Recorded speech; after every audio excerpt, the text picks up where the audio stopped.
ಹರಿ ಓಂ.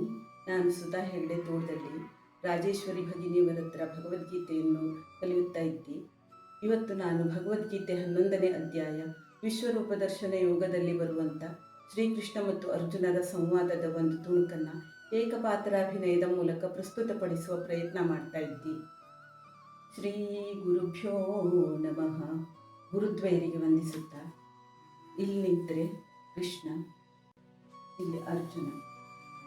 ಕೃಷ್ಣನಲ್ಲಿ ಅತ್ಯಂತ ವಿನಮ್ರವಾಗಿ ಬೇಡಿಕೊಳ್ತಾ ಇದ್ದಾನೆ, ಕೃಷ್ಣ, ನಿನ್ನ ಮಹಾತ್ಮೆಯನ್ನು ಅರಿಯಲು ನಾನು ಶಕ್ತನೆಂದು ನಿನ್ನ ಅಭಿಪ್ರಾಯವಾದರೆ ನಿನ್ನ ಅಕ್ಷಯಾತ್ಮಕವಾದ ದಿವ್ಯ ರೂಪವನ್ನು ತೋರಿಸು.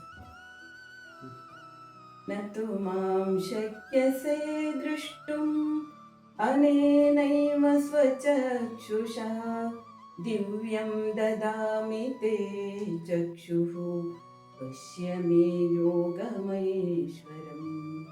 ಪಾರ್ಥ, ನೂರಾರು ಸಾವಿರಾರು ಬಗೆಯ ಆಕೃತಿಗಳುಳ್ಳ ಅನೇಕ ಆಶ್ಚರ್ಯಗಳುಳ್ಳ ಸ್ಥಾವರ ಜಂಗಮಾತ್ಮಕವಾದ ಸಂಪೂರ್ಣ ಜಗತ್ತನ್ನು ನನ್ನ ಶರೀರದಲ್ಲಿ ನೋಡಲು ನಿನಗೆ ದಿವ್ಯವಾದ ಕಣ್ಣುಗಳನ್ನು ನೀಡುತ್ತೇನೆ.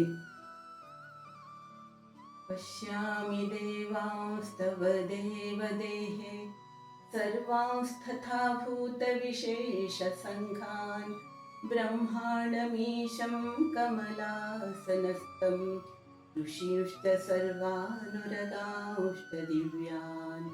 ದೇವ, ನಿನ್ನಲ್ಲಿ ದೇವಾನುದೇವತೆಗಳನ್ನು, ಬ್ರಹ್ಮನನ್ನು, ಋಷಿಗಳನ್ನು, ದಿವ್ಯ ಸರ್ಪಗಳನ್ನು, ಅನೇಕ ಬಾಹು, ಹೊಟ್ಟೆ, ಕಣ್ಗಳುಳ್ಳ ಅನಂತ ರೂಪವನ್ನು ಕಾಣುತ್ತಿರುವೆ.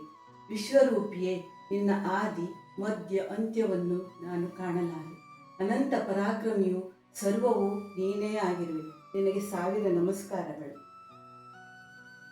ನಾಹಂ ವೇದೈರ್ನ ತಪಸಾ ನ ದಾನೇನ ನ ಚೇಚ್ಛಯಾ ಶಕ್ಯ ಏವಂ ವಿದೋ ದೃಷ್ಟುಂ ದೃಷ್ಟವಾನಸಿ ಮಾಂ ಯಥಾ ಭಕ್ತ್ಯಾ ತ್ವನನ್ಯಯಾ ಶಕ್ಯಃ ಅಹಮೇವಂ ವಿಧೋರ್ಜುನ ಜ್ಞಾತುಂ ದೃಷ್ಟುಂ ಚ ತತ್ವೇನ ಪ್ರವೇಷ್ಟುಂ ಚ ಪರಂತಪ.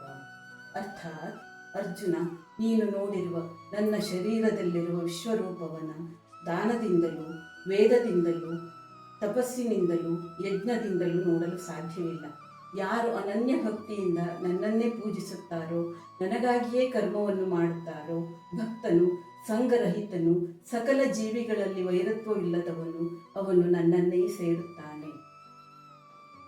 ಶ್ರೀ ಕೃಷ್ಣಾರ್ಪಣಮಸ್ತು. ಇದನ್ನು ತಯಾರಿ ಮಾಡಿಕೊಟ್ಟ ರಾಜೇಶ್ವರಿ ಭಗಿನಿಯವರಿಗೆ ಧನ್ಯವಾದಗಳು.